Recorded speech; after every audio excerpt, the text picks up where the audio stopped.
Hello दोस्तों, story line wise channel में आपका स्वागत है। आज की हमारी कहानी है कृष्णिमा बाबूजी को किस बात का संदेह था, जो कि स्निग्धा श्रीवास्तव जी द्वारा लिखित कहानी है। आखिर इसमें बुराई क्या है बाबूजी? केदार ने विनीत भाव से बात को आगे बढ़ाया। पूछते हो बुराई क्या है? अरे तुम्हारा तो यह फैसला ही बेहुदा है। अस्पतालों के दरवाजे क्या बंद हो गए हैं जो तुमने अनाथालय का रुख कर लिया? और मैं तो कहता हूँ कि यदि इलाज करने से डॉक्टर हार जाएं, तब भी अनाथालय से बच्चा गोद लेना किसी भी नज़रिए से जायज़ नहीं है। न जाने किस किस के पापों के नतीजे पलते हैं वहाँ पर, जिनकी न जाति का पता न कुल का। बाबूजी, यह आप कह रहे हैं? आपने तो हमेशा मुझे दया का पाठ पढ़ाया, परोपकार की सीख दी, और फिर बच्चे किसी के पाप में भागीदार भी तो नहीं होते। इस संसार में जन्म लेना किसी जीव के हाथ में है। आप ही तो कहते हैं कि जीवन मरण सब विधि के हाथों में होता है, यह इंसान के वश की बात नहीं। तो फिर वह मासूम किस दशा में पापी हुए? इस संसार में आना तो उनका दोष नहीं। अब नीति की बातें तुम मुझे सिखाओगे? सोमेश्वर ने माथे पर बल डालकर प्रश्न किया। माना वे बच्चे निष्पाप हैं, पर उनके वंश और कुल के बारे में तुम क्या जानते हो? जवानी में जब बच्चे के खून का रंग सिर चढ़कर बोलेगा, तब क्या करोगे? रक्त में बसे गुण सूत्र क्या अपना असर नहीं दिखाएंगे? बच्चे का अनाथालय में पहुंचना ही उनके माँ बाप की अनैतिक करतूतों का सबूत है। ऐसी संतान से तुम किस भविष्य की कामना कर रहे हो? बाबूजी, आपका भय व संदेह जायज है, पर बच्चे के व्यक्तित्व निर्माण में केवल खून के गुण ही नहीं, बल्कि पारिवारिक संस्कार ज़्यादा महत्वपूर्ण होते हैं। केदार बाबूजी को समझाने का भरसक प्रयास कर रहा था, और बगल में खामोश बैठी केतकी निराशा के गर्त में डूबती जा रही थी। केतकी को संतान होने के बारे में डॉक्टरों को उम्मीद थी कि वह आधुनिक तकनीक से बच्चा प्राप्त कर सकती है, और केदार काफ़ी सोच विचार के बाद इस नतीजे पर पहुंचा था कि लाखों रुपए क्या केवल इसलिए खर्च किए जाएं कि हम अपने जने बच्चे के माँ बाप कहला सकें। यह तो केवल आत्मसंतुष्टि तक सोचने वाली बात होगी। इससे बेहतर है कि किसी अनाथ बच्चे को अपनाकर यह पैसा उसके भविष्य पर लगा दें। इससे माँ बाप बनने का गौरव भी प्राप्त होगा व रुपए का सार्थक प्रयोग भी होगा। केतकी बस ज़रूरत केवल बच्चे को पूरे मन से अपनाने की है। फर्क वास्तव में खून का नहीं, बल्कि अपनी नज़रों का होता है। केदार ने जिस दिन यह कहकर केतकी को अपने मन के भावों से परिचित कराया था, वह बेहद खुश हुई थी, और खुशी के मारे उसकी आंखों से आंसू बह निकले थे। पर अगले ही क्षण माँ और बाबूजी का ख्याल आते ही वह चुप हो गई थी। केदार का अनाथालय से बच्चा गोद लेने का फैसला उसे बार बार आशंकित कर रहा था, क्योंकि माँ बाबूजी की सहमति की उसे उम्मीद नहीं थी, और उन्हें नाराज करके वह कोई कार्य करना नहीं चाहती थी। केतकी ने केदार से कहा था, बाबूजी से पहले सलाह कर लो, उसके बाद ही हम इस कार्य को करेंगे।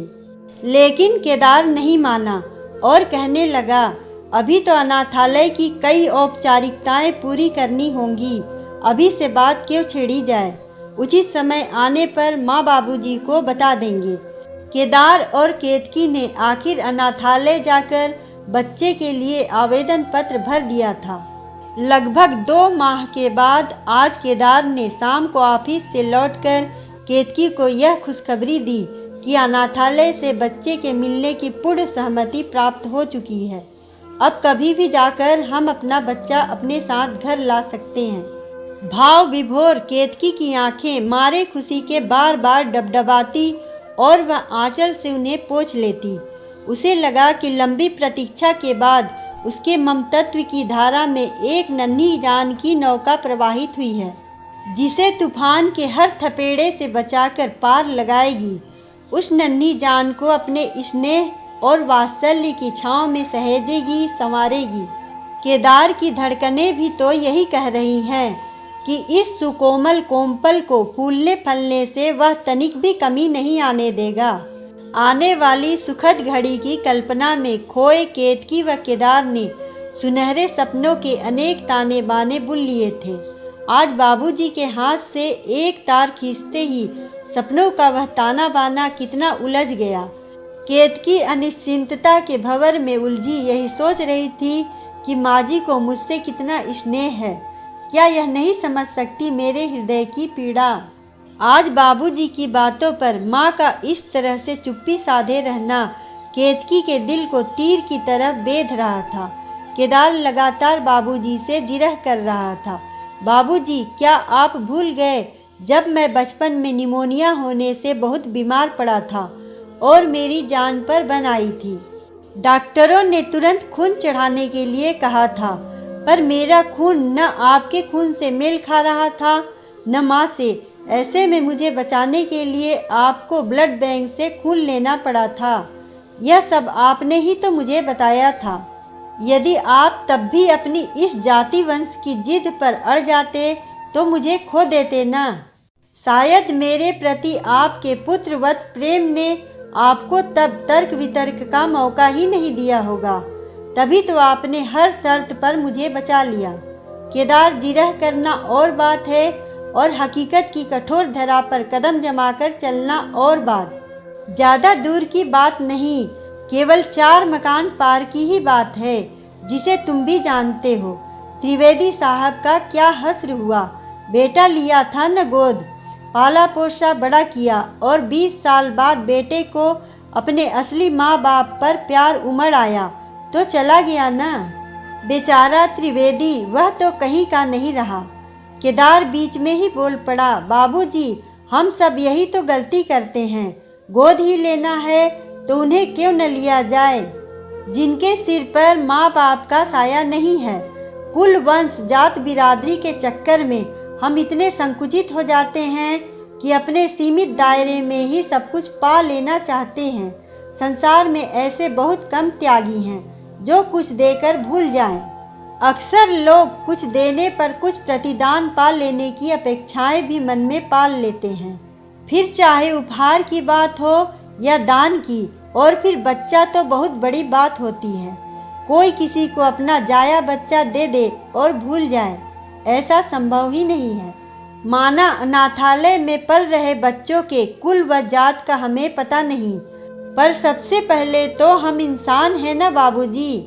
यह बात तो आप ही ने हमें बचपन में सिखाई थी कि इंसानियत से बड़ा कोई धर्म नहीं है। अब आप जैसी सोच के लोग ही अपनी बात भुला बैठेंगे तब इस समाज का क्या होगा। आज मैं अमेरिका की आकर्षक नौकरी और वहाँ की लगदग करती जिंदगी छोड़कर यहाँ आपके पास रहना चाहता हूँ और आप दोनों की सेवा करना चाहता हूँ। तो यह क्या केवल मेरे रक्त के गुण हैं? नहीं बाबूजी, यह तो आपकी सीख और संस्कार हैं। मैंने बचपन में आपको व माँ जी को जो करते देखा है वही आत्मसात किया है। आपने दादा दादी की अंतिम क्षणों तक सेवा की है। आपके सेवा भाव स्वतः मेरे अंदर रच बस गए। इसमें रक्त की कोई भूमिका नहीं है और ऐसे उदाहरणों की क्या कमी है जहां अटूट रक्त संबंधों में पनपी कड़वाहट आखिर में इतनी विषाक्त हो गई कि भाई भाई की जान के दुश्मन बन गए। देखो, मुझे तुम्हारे तर्कों में कोई दिलचस्पी नहीं है, सोमेश्वर बोले। मैंने एक बार जो कह दिया सो कह दिया, बेवजह बहस से क्या लाभ। और हाँ, एक बात और कान खोलकर सुन लो। यदि तुम्हें अपनी अमेरिका की नौकरी पर लात मारने का अफसोस है तो आज भी तुम जा सकते हो। मैंने तुम्हें न तब रोका था न अब रोक रहा हूँ, समझे। पर अपने इस त्याग के एहसान को भुनाने की फिराक में हो तो तुम बहुत बड़ी भूल कर रहे हो। इतना कहकर सोमेश्वर अपनी धोती संभालते हुए तेज कदमों से अपने कमरे में चले गए। माँ जी भी चुपचाप आदर्श भारतीय पत्नी की तरह मुंह पर ताला लगाए बाबूजी के पीछे पीछे कमरे में चली गई। थके हारे केदार व केतकी अपने कमरे में बिस्तर पर निढाल पड़ गए। अब क्या होगा? केतकी ने चिंतित स्वर में पूछा। होगा क्या? जो तय है वही होगा।